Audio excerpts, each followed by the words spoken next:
പാർട്ടിയുടെ A class മണ്ഡലമായ പാലക്കാട് നിയമസഭാ ഉപതെരഞ്ഞെടുപ്പിൽ വിജയത്തിനായി കരുക്കൾ നീക്കി ബി.ജെ.പി. മുന്നേറുകയാണ്. സമീപകാലത്തെ നിയമസഭാ ലോക്സഭാ തെരഞ്ഞെടുപ്പുകളിൽ തുടർച്ചയായി രണ്ടാം സ്ഥാനത്തെത്തുന്ന പാലക്കാട് നിയമസഭാ മണ്ഡലത്തിൽ ഇത്തവണ വിജയം ഉറപ്പാക്കാനുള്ള തന്ത്രങ്ങളൊരുക്കിയാണ് ബി.ജെ.പിയുടെ മുന്നേറ്റം.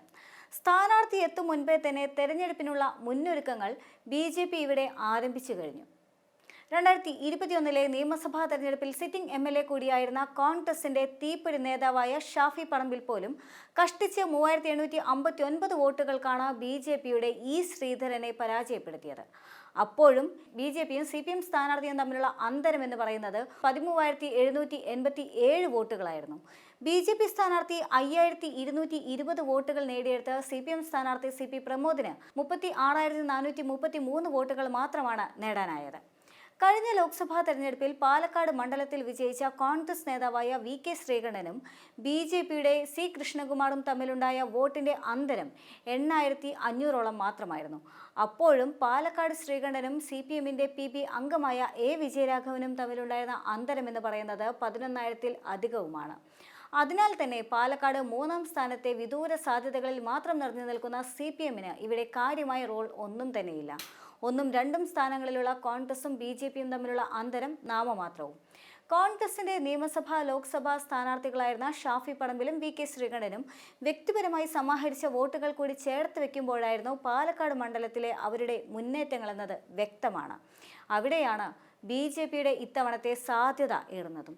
ഇത്തവണ ഷാഫി പറമ്പിലോ VK ശ്രീകണ്ഠനോ പോലെ കോൺഗ്രസിലെ ജനപ്രിയ താരങ്ങളായിരിക്കുകയില്ല മത്സര രംഗത്തുള്ളത്. പകരം യൂത്ത് കോൺഗ്രസ് അധ്യക്ഷനായ രാഹുൽ മാങ്കൂട്ടമാകും ഒരുപക്ഷെ UDFന്റെ സ്ഥാനാർത്ഥി എന്നതാണ് വിലയിരുത്തൽ. അങ്ങനെ വന്നാൽ നാട്ടുകാരനായ C കൃഷ്ണകുമാറിനോടൊപ്പമുള്ള സ്ഥാനാർത്ഥികളെ ബി.ജെ.പി. രംഗത്തിറക്കിയാൽ UDF വിയർക്കും.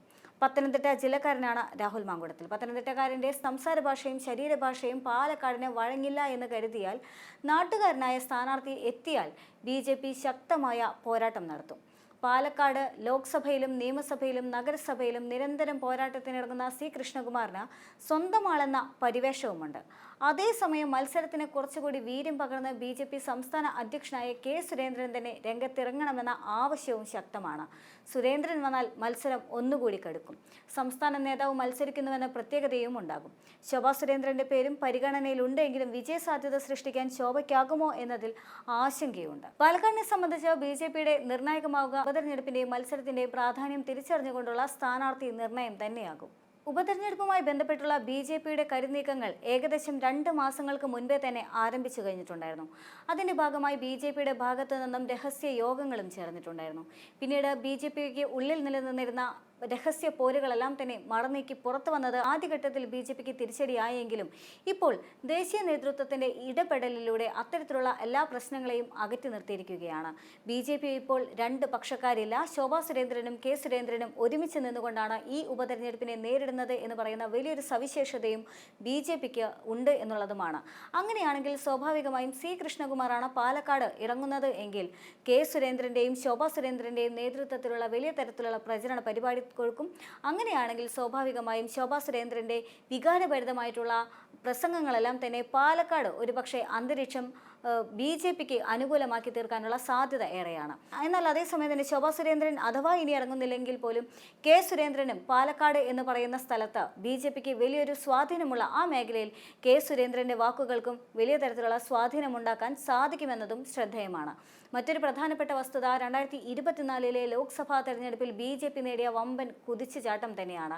തൃശൂർ ലോക്സഭാ മണ്ഡലത്തിൽ സുരേഷ് ഗോപി നേടിയെടുത്ത വിജയത്തിന്റെ പകുതിയെങ്കിലും അല്ലെങ്കിൽ അതിന്റെ ഒരു സ്വാധീനം യഥാർത്ഥത്തിൽ പാലക്കാടും ഉണ്ടാകുമെന്ന് പറയുന്ന വലിയ പ്രതീക്ഷ ബി.ജെ.പിക്ക് ഉണ്ട്. ആ പ്രതീക്ഷ ദേശീയ നേതൃത്വത്തിനുമുണ്ട്. അങ്ങനെയാണെങ്കിൽ ഒരുപക്ഷെ ഇപ്പോഴും കേരളത്തിൽ അടങ്ങാതെ നിൽക്കുന്ന ആ ബി.ജെ.പി. തരംഗം പാലക്കാട് അലയടിക്കാനുള്ള സാധ്യതയും ഏറെയാണ്. ബി.ജെ.പിയെ സംബന്ധിച്ച് ഈ ഉപതെരഞ്ഞെടുപ്പ് നടക്കാനുള്ള 3 മണ്ഡലങ്ങളിലും ഏറെ സ്വാധീനവും ഏറെ പ്രതീക്ഷയുമുള്ള മണ്ഡലം അത് പാലക്കാട് മാത്രമാണ് എന്നുള്ളതാണ്. കാരണം വയനാട് ലോക്സഭാ മണ്ഡലത്തിൽ സ്വാഭാവികമായും പ്രിയങ്ക ഗാന്ധി തന്നെ വിജയിക്കുമെന്ന കാര്യം ഉറപ്പ് തന്നെയാണ്. ഇനി ആകെ കോൺഗ്രസിന് മുന്നിലുള്ള കടമ്പ എന്ന് പറയുന്നത് പ്രിയങ്ക ഗാന്ധിക്ക് കൂടുതൽ വോട്ടുകൾ നേടിക്കൊടുക്കുക എന്നത് മാത്രമാണ്. എന്നാൽ അതേ സാഹചര്യത്തിൽ വയനാട് ലോക്സഭാ മണ്ഡലത്തിലേക്ക് ശോഭാ സുരേന്ദ്രൻ ഇറങ്ങുകയാണ് എങ്കിൽ മാത്രം ഒരുപക്ഷെ അത്തരം കോൺഗ്രസ് നേടുന്ന വോട്ടിൽ വലിയ തരത്തിലുള്ള വിള്ളലുണ്ടാകാനുള്ള സാധ്യതയുണ്ട്. ശോഭാ സുരേന്ദ്രന്റെ ഇതുവരെയുള്ള ചരിത്രം പരിശോധിക്കുകയാണെങ്കിൽ വലിയ വോട്ട് നില ഉയർത്താനുള്ള പ്രത്യേകമായ ഒരു കഴിവ് ശോഭാ സുരേന്ദ്രന് ഉള്ളതായി തന്നെ അത് സംസ്ഥാന നേതൃത്വമാണെങ്കിലും ദേശീയ നേതൃത്വമാണെങ്കിലും കേരളത്തിലെ രാഷ്ട്രീയമാണെങ്കിലും ജനങ്ങളാണെങ്കിലും വിലയിരുത്തി കഴിഞ്ഞിട്ടുള്ളതുമാണ്. അവർക്ക് അത്തരം ഒരു സാഹചര്യം ഉള്ളതുകൊണ്ട് തന്നെ വയനാട്ടിൽ ഒരുപക്ഷെ ശോഭാ സുരേന്ദ്രൻ മത്സരിക്കുകയാണെങ്കിൽ കോൺഗ്രസിന് സാധ്യതയുള്ള വോട്ടുകളിൽ നേരിയ ഒരു ചലനമുണ്ടാക്കാൻ സാധിക്കുമെന്നത് മാത്രമാണ്. ഇനി ചേലക്കരയിലെ സാഹചര്യം എടുക്കുകയാണെങ്കിൽ ചേലക്കരയിലും കോൺഗ്രസിന് വലിയ സ്വാധീനമുണ്ട് എന്നുള്ളൊരു പ്രതീക്ഷ തന്നെയാണ് ഇപ്പോൾ രമ്യ ഹരിദാസിനെ കളത്തിലിറക്കാനുള്ള കോൺഗ്രസിന്റെ തീരുമാനത്തിന് പുറകിൽ. കാരണം ചേലക്കര എന്ന് പറയുന്നത് CPM-ന് ഏറെ സ്വാധീനമുള്ള മണ്ഡലമാണ് എങ്കിൽ പോലും 2024 ലോക്സഭാ തെരഞ്ഞെടുപ്പിൽ ചേലക്കര നിയോജക മണ്ഡലത്തിൽ നിന്നും രമ്യ ഹരിദാസിന് അനുകൂലമായ വിധിയെഴുത്തായിരുന്നു ഉണ്ടായിരുന്നത്.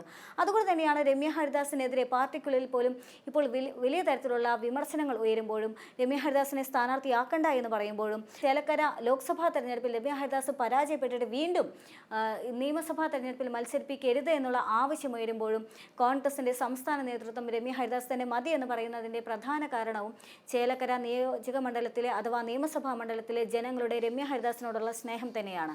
അതുകൊണ്ട് തന്നെ ആ ചേലക്കര മണ്ഡലത്തിലാണെങ്കിലും BJP എന്ന് പറയുന്ന പാർട്ടി അത് ഒട്ടനവധി പുറകിൽ തന്നെയാണ്. അതായത് വയനാട് ലോക്സഭാ മണ്ഡലത്തിലാണെങ്കിലും ചേലക്കര നിയമസഭാ മണ്ഡലത്തിലാണെങ്കിലും BJP ഒരുപാട് പുറകിലാണ്. BJPയെ സംബന്ധിച്ച് A ക്ലാസ് എന്ന് പറയുന്ന സ്ഥാനത്തേക്ക് എത്തിച്ചേരാൻ സാധിക്കുന്നത് ആകെ പാലക്കാട് മണ്ഡലം മാത്രമാണ്. അതുകൊണ്ട് തന്നെ BJPയെ സംബന്ധിച്ച് വലിയ തരത്തിലുള്ള കരുനീക്കങ്ങൾക്കെല്ലാം തന്നെ സാധ്യത ഏറെയാണ്. പാലക്കാട് നിയമസഭാ മണ്ഡലം പിടിച്ചെടുക്കാനായിട്ട് BJPയുടെ ഭാഗത്തു നിന്നും തന്ത്രപരമായിട്ടുള്ള നീക്കങ്ങൾ ഉണ്ടാകാനുള്ള സാധ്യതയും ഏറെയാണ്. ഒരുപക്ഷെ C കൃഷ്ണകുമാർ തന്നെ മത്സരത്തിന് ഇറങ്ങുകയാണെങ്കിൽ ശോഭാ സുരേന്ദ്രൻ്റെയോ K സുരേന്ദ്രൻ്റെയോ ഒരുപക്ഷെ വലിയ കോലാഹലങ്ങൾ ഒന്നും തന്നെ ഇല്ലെങ്കിൽ പോലും ഇരുകൂട്ടരുടെ ഭാഗത്തു നിന്നുള്ള പ്രചരണ പരിപാടികളെല്ലാം തന്നെ തുടങ്ങും എന്നുള്ള കാര്യവും തീർച്ചയാണ്. അങ്ങനെയാണെങ്കിൽ സ്വാഭാവികമായിട്ടും പാലക്കാട് ഒരുപക്ഷെ BJPക്ക് അനുകൂലമായി വിധിയെഴുതാനുള്ള സാധ്യത ഏറെയാണ്. അത്തരത്തിൽ ശോഭാ സുരേന്ദ്രനും K സുരേന്ദ്രനും കൂടി ഒരുമിച്ച് പ്രചാരണത്തിന് ഇറങ്ങുകയാണെങ്കിൽ ഒരുപക്ഷെ പാലക്കാട് നിയമസഭാ മണ്ഡലം BJPക്ക് അനുകൂലമായി വിധിയെഴുതാനുള്ള സാധ്യത ഏറെയാണ്.